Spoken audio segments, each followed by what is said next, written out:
அனைவருக்கும் வணக்கம். எப்படி இருக்கீங்க? நல்லா இருக்கீங்களா? நான் உங்கள் எம்எம்ஐ டெய்லர். இன்றைக்கி நம்ம வீடியோவில் என்ன பார்க்க போகிறோம் அப்படின்னு பார்த்தீங்கன்னா, நெக்கு வந்து ஃபினிஷ் பண்ணுறது எப்படின்னு பார்க்க போகிறோம். இப்போ நெக்கு ஃபினிஷ் பண்ணுறதுல வந்து பார்த்தீங்க அப்படின்னு சொன்னால் நிறைய டைப் வந்து இருக்குது. இப்போ வந்து ஒரு சிலர் ஹெம்மிங் மட்டும் வந்து வேணும் அப்படின்னு சொல்லி கேட்பாங்க. ஒரு சிலர் வந்து ஹெம்மிங் எல்லாம் வேண்டாம், எனக்கு வந்து அப்படியே தையலே வந்து போட்டு கொடுத்துருங்க அப்படின்னு வந்து சொல்லுவாங்க. ஒரு சிலர் வந்து அப்படியே எனக்கு பைப்பிங் மாதிரி உருட்டி தைக்கணும் அப்படின்னு வந்து சொல்லுவாங்க. இப்போது இதில் வந்து நம்ம ஏற்கனவே வந்து எப்படி ஹெம்மிங் பண்ணணும், எப்படி வந்து டபுள் தையல் போடணும், எப்படி சிங்கிள் தையல் போடணும் அப்படிங்கிறதெல்லாம் நம்ம ஏற்கனவே வந்து பார்த்துருக்கோம். அதை பார்க்காதவங்க அதை வந்து பார்த்துக்கோங்க. நம்ம வந்து ப்ளவுஸ் ஸ்டிச்சிங்கில் வந்து தனியாக போடாமல் ப்ளவுஸ் ஸ்டிச்சிங்லேயே வந்து சொல்லியிருப்போம். இப்போ நான் ஒவ்வொன்றா வந்து நான் உங்கள்கிட்ட காமிக்கிறேன். இந்த உருட்டி தைக்கிறது எப்படிங்கிறத நம்ம இன்றைக்கி வீடியோவில் வந்து பார்க்கலாம். இப்போ இந்த ப்ளவுஸ் பார்த்தீங்க அப்படின்னா பார்க்குறதுக்கு இது வந்து ஒரு சில்க் ப்ளவுஸ் மாதிரி இருக்கும். இப்போது நீங்கள் பட்டு ப்ளவுஸு, சில்க் சாரியோட மேட்சிங் ப்ளவுஸு, அது மாதிரி சில்க் காட்டன் ப்ளவுஸ், அந்த மாதிரி கொஞ்சம் சைனிங்காக இருக்கிற கிளாத்து எல்லாத்துக்குமே நீங்கள் வந்து தையல் போடாமல் இந்த மாதிரி ஹெம்மிங் வந்து பண்ணிவிடுங்க. அதுதான் வந்து பார்க்குறதுக்கு ஃபினிஷிங் வந்து நீட்டாக வந்து இருக்கும். சரிங்களா? இப்போ இதில் வந்து பார்த்திங்கன்னா நான் தையல் எதுவும் போடாமல் ஹெம்மிங் தான் வந்து பண்ணி விட்டுருக்கேன். இது மாதிரி silk sari blouse, silk cotton blouse, அந்த மாதிரி சைனிங்காக இருக்கிற கிளாத் எல்லாத்துக்கும் நீங்கள் ஹெம்மிங் பண்ணிங்க அப்படின்னு சொன்னால் நீட்டாக வந்து இருக்கும். அடுத்து வந்து பார்த்திங்கன்னா இது வந்து சிம்பிளாக ஒரு பீட்ஸ் ஒர்க்கு. இப்போ இது வந்து உங்களுக்கு சிம்பிளாக பீட்ஸ் ஒர்க் வந்து வச்சுருக்காங்க. இப்போ இதுக்கு வந்து பார்த்திங்கன்னா நம்ம வெளியில் தையல் எதுவும் போட முடியாது. இந்த மாதிரி இருக்கிற ப்ளவுஸ் எல்லாமே பெரும்பாலும் லைனிங் ப்ளவுஸாக தான் வரும். இப்போ லைனிங் ப்ளவுஸ் அப்படின்னு எடுத்துக்கிட்டிங்கன்னா நம்ம வந்து கழுத்து வந்து நம்ம அடித்து தான் திருப்புற மாதிரி இருக்கும். இப்போ அப்படி அடித்து திருப்பும்போது நம்ம என்ன செய்வோன்னா, ஃபஸ்ட்டு தையல் வந்து நமக்கு எந்த அளவுக்கு 1/4 இன்ச்சு கேப்பில் இருக்குன்னா 1/4 இன்ச்சு கேப்பில் வந்து நம்ம தையல் போட்டுட்டு அடித்து திருப்புவோம். அப்படி திருப்பும்போது நம்ம லைனிங்கில் வந்து நம்ம அப்படியே மேல் தையல் வந்து போடுவோம் இல்லைங்களா, படிமான தையல். அது மாதிரி லைனிங்கில் மட்டும் படிமான தையல் போட்டு நம்ம அப்படியே வந்து நெக்கை ஃபினிஷ் பண்ணிடணும். அதுக்கப்புறம் இதில் வந்து நம்ம தையலோ ஹெம்மிங்கோ வந்து பண்ண முடியாது. இந்த மாதிரி ப்ளவுஸுக்கு நம்ம லைனிங்கில் மட்டும் படிமான தையல் போட்டு அப்படியே நெக் வந்து ஃபினிஷ் பண்ணிடலாம். அடுத்து பார்த்திங்கன்னா இது வந்து சாதாரண நார்மல் ப்ளவுஸ் தான். இப்போ இதில் வந்து பார்த்திங்க அப்படின்னு சொன்னால் ஹெம்மிங்கும் பண்ணியிருக்காங்க, தையலும் வந்து போட்டிருக்காங்க. இப்போ இதில் எட்ஜில் வந்து ஒரு தையல் போட்டிருக்காங்க, இந்த எண்டில் வந்து ஹெம்மிங் வந்து பண்ணியிருக்காங்க. இந்த மாதிரியும் பண்ணலாம். சப்போஸ் ஹெம்மிங் வந்து பிரிஞ்சிருச்சு அப்படின்னு சொன்னால் நமக்கு இந்த தையல் வந்து அப்படியே இருக்கும். இந்த தையல் இல்லாமல் ஹெம்மிங்கும் வந்து பண்ணலாம். இப்போ இதில் வந்து பார்த்திங்கன்னா ஒரு தையலும் போட்டிருக்காங்க, ஹெம்மிங்கும் வந்து பண்ணியிருக்கிறாங்க. இது எல்லாமே வந்து பார்த்திங்கன்னா ரவுண்ட் நெக்கு. இது மாதிரி இது வந்து பார்த்திங்கன்னா இப்போ பா நெக்கு, இதுக்கும் வந்து என்ன பண்ணியிருக்கோன்னா எட்ஜில் வந்து தையல் போட்டு உள்பகுதியில் வந்து ஹெம்மிங் வந்து பண்ணியிருக்கோம். இப்போ நார்மலாக பா நெக்கு, ஸ்டார் நெக் அந்த மாதிரிலாம் வரும்போது உங்களுக்கு இந்த அளவு வந்து அதிகமாக வந்து வைக்கணும். இப்போ பாக்கழுத்து, ஸ்டார், அந்த மாதிரி ஸ்டெப்பு அந்த மாதிரிலாம் வைக்கும்போது நீங்கள் வந்து இந்த அளவை வந்து அதிகமாக வந்து வைக்கணும். இப்போ நார்மலாக நம்ம வந்து ரவுண்டு நெக் அப்படிங்கிறப்ப 1/4 இன்ச்சு தான் வந்து உள்ளுக்கு மடித்து தைக்கிறதுக்காக விடுவோம். இது வந்து நம்ம 1/2 இன்ச்சில் இருந்து 3/4 இன்ச்சு வரைக்கும் உள்ளுக்கு நம்ம வந்து கொடுக்கலாம். இப்போ இதில் வந்து பார்த்திங்கன்னா இப்போ இங்கே மட்டும் ஹெம் மட்டும் பண்ணி விடுறதுனா பண்ணி விடலாம். இல்லைன்னா இந்த மாதிரி எட்ஜில் வந்து தையல் போட்டுட்டு இந்த எண்டில் வந்து நம்ம ஹெம்மிங் வந்து பண்ணி விடலாம். இந்த பானைக்கு வந்து இந்த கார்னர் வந்து திருப்பும்போது கரெக்டாக இந்த கார்னர் வந்து இதே மாதிரி இருக்கணும். அப்போ தான் வந்து ஃபினிஷிங் சரியாக இருக்கும். இந்த கார்னர் வந்து இந்த பக்கமோ இல்லது இந்த பக்கமோ வரக்கூடாது. இந்த கார்னர்லேருந்து இந்த கார்னர் வரையும் கரெக்டாக வந்து வர மாதிரி நீங்கள் பீஸ் வந்து அடித்து திருப்பணும். அப்போ தான் வந்து நெக்கு பார்க்குறதுக்கு வந்து ஃபினிஷிங்காக அழகாக வந்து இருக்கும். இப்போ பா நெக், ஸ்டார் நெக், ரவுண்ட் நெக்கை தவிர மற்றது ஸ்டெப் நெக்கு, கார்னர் வர மாதிரி எந்த நெக்காக இருந்தாலும் நீங்கள் உள்ளுக்கு கொடுக்குற இந்த பீஸ் வந்து கொஞ்சம் அதிகமாக கொடுக்கணும். அப்படிங்கும்போது நமக்கு ஃப்ரண்ட்டில் பார்க்குறதுக்கு வந்து உங்களுக்கு நீட்டாக இருக்கும். இந்த இடத்துல 1/2 இன்ச்சுக்கு மேலே இருக்கும்போது நல்லாயிருக்கும். இதே இது 1/4 இன்ச்சு மட்டும் வச்சோன்னு சொன்னால் அது வந்து பார்க்குறதுக்கு அழகாக வந்து இருக்காது. இப்போ இது வந்து பார்த்திங்கன்னா இது வந்து பைப்பிங் வந்து சொல்லுவாங்க. இப்போ வந்து நம்ம த்ரெட் பைப்பிங், கலர் பைப்பிங் எல்லாமே வந்து நம்ம கொடுப்போம். இதே மாதிரியே நம்ம வேறு கலர்லேயே நம்ம வந்து பைப்பிங் கொடுக்கலாம். எப்படி த்ரெட் இல்லாமல் நம்ம பைப்பிங் வைக்கிறது அப்படிங்கிற வீடியோவில் வந்து நான் இந்த மாதிரி எப்படி தைக்கிறது அப்படின்னு சொல்லியிருந்தேன்.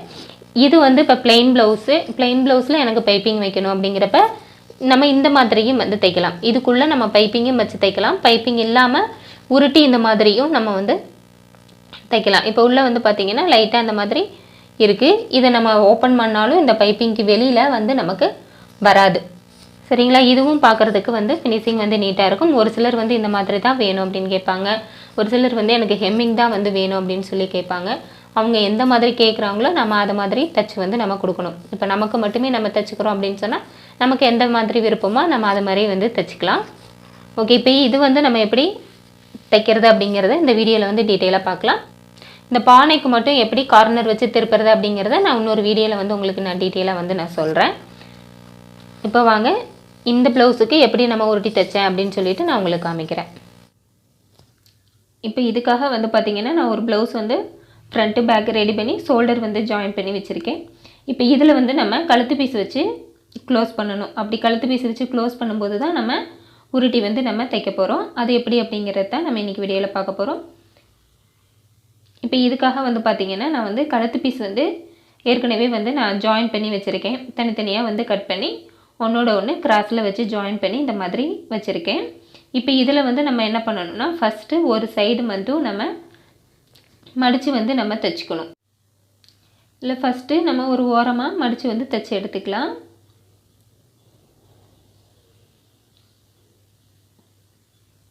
ஒரு 1/4 இன்ச்சுக்கு அதிகமாக நான் வந்து மடித்து எஜ்ஜிலேயே வந்து நான் தையல் போட்டு எடுத்துக்கிறேன். இந்த தையல் போட்டுட்டு அதுக்கப்புறமா நம்ம எப்பயும் கழுத்து பீஸ் எப்படி ஜாயின் பண்ணுவோமோ அதே மாதிரி நம்ம வந்து ஜாயின் பண்ணிக்கலாம். வீடியோ வந்து ஃபுல்லாக பாருங்கள். உங்களுக்கு பிடிச்சிருந்தா ஒரு லைக் பண்ணுங்கள், ஷேர் பண்ணுங்கள். இந்த வீடியோ பற்றி நீங்கள் என்ன நினைக்கிறீங்க அப்படிங்கிறதையும் உங்களுக்கு வேறு எந்த மாதிரியான வீடியோஸ் வேணும் அப்படிங்கிறதையும் நீங்கள் கமெண்ட்டில் வந்து தாராளமாக சொல்லுங்கள். இப்போ நம்ம மடித்து வந்து தைச்சிட்டோம். இதில் ஒரு எண்டில் கிராஸாக இருக்கிறத ஸ்ட்ரைட்டாக வந்து கட் பண்ணிடலாம். இப்போ இதில் வந்து மடித்து தைச்ச பகுதியை வெளியிலையும் மடித்து தைக்காத பகுதியை உள்ளேயும் வச்சு நம்ம ஜாயின் பண்ணணும். இப்போ நார்மலாக நம்ம எப்படி கழுத்து ஜாயின் பண்ணுவோமோ அதே மாதிரி தான் 1/4 இன்ச் வந்து வெளியே விட்டு அதை உள்புறமாக மடித்து விட்டு 1/4 இன்ச் அளவில் நம்ம தையல் வந்து போடலாம். இப்போ இந்த மாதிரி பைப்பிங் வைக்கிறதுக்கு நீங்கள் நெக்கு வந்து கட் பண்ணுவீங்க இல்லையா, நெக் லைன் விட்டு, அது வந்து ஒரு 1/4 இன்ச்சுக்கும் கம்மியாக நம்ம உள்ளேயே அதிகமாகவே நம்ம கட் பண்ணலாம். நம்ம இந்த மாதிரி உருட்டி தைக்கும்போது அந்த அளவு நமக்கு வெளியில் தான் வரும். அதுவும் வந்து நமக்கு ஷோல்டரோட சேர்ந்து தான் வரும். அப்படி இருக்கப்போ இப்போ நார்மலாக வந்து இப்போது 2.5 இன்ச்சு வந்து நீங்கள் நெக் லைன் கழுத்தோட வெட்டு பாகம் வைக்கிறீங்க அப்படின்னா இதுக்கு வந்து 2.5 இன்ச்சு கூட ஒரு பாயிண்ட் அளவுக்கு நம்ம சேர்த்தே வந்து கட் பண்ணலாம். 2.5 அப்படிங்கிறப்ப 2.25 கட் பண்ணாமல் 2.25க்கும் 2.5க்கும் நடுவில் நம்ம கட் பண்ணும்போது நம்ம இந்த பைப்பிங் வச்சு க்ளோஸ் பண்ணி வரும்போது நமக்கு அந்த 2.5 இன்ச் அப்படிங்கிறது சரியாக வந்து இருக்கும். இப்போ இதில் ஜாயின் பண்ணிவிட்டு நம்ம வந்து சிசர் நாச் வந்து போட்டுக்கலாம். சிசர் நாச் போட்டுட்டு அப்படியே வந்து திருப்பலாம். இப்போ நார்மலாக நம்ம திருப்புறதுக்கு இது அப்படியே ஃபுல்லாக வந்து உள்ளே வந்து திருப்பிடுவோம். இதில் வந்து பார்த்திங்கன்னா பைப்பிங் அளவுக்கு வெளியில் விட்டு மீதத்தை மட்டும் நம்ம உள்ளே வந்து திருப்பணும். இந்த மாதிரி திருப்பிட்டு அதுக்கு சென்டரில் இப்போ நம்ம எந்த இடத்துல ஜாயின் பண்ணுமோ அதுக்கும் ப்ளவுஸ் கிளாத்துக்கும் கழுத்து பீஸுக்கும் சென்டரில் வந்து நம்ம தையல் வந்து போடணும். பைப்பிங் மேலேயும் தையல் வந்து விழக்கூடாது, ப்ளவுஸ் கிளாத் மேலேயும் விழக்கூடாது. ரெண்டுக்கும் சென்டரில் நம்ம எந்த இடத்துல ஜாயின் பண்ணமோ அந்த ஜாயிண்ட்டுக்கிட்டேயே வந்து நம்ம தையல் வந்து போட்டு தைக்கணும்.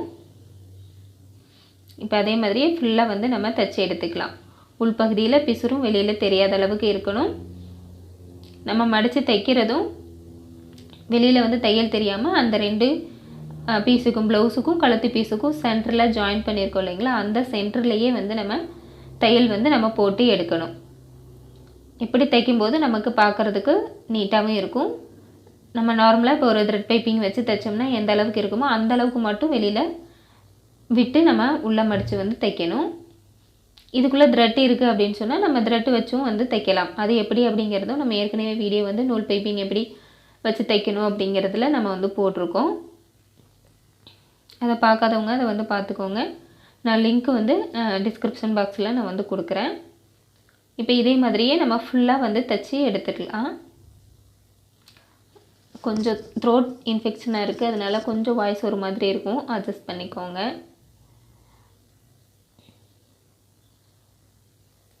அதே மாதிரி லாஸ்ட்டில் முடியும் போதும் 1/4 இன்ச்சுக்கு மட்டும் கேப் விட்டு உள்ளே மடித்து வந்து நம்ம தைச்சி விட்டுடலாம். இப்போ நம்ம ஃபுல்லாக வந்து தைச்சிட்டோம். இப்போ பார்த்திங்கன்னா உள்பகுதியில் வந்து ஃபினிஷிங் நீட்டாக இருக்குது. பிசுறு எதுவும் வெளியில் நமக்கு தெரியலை.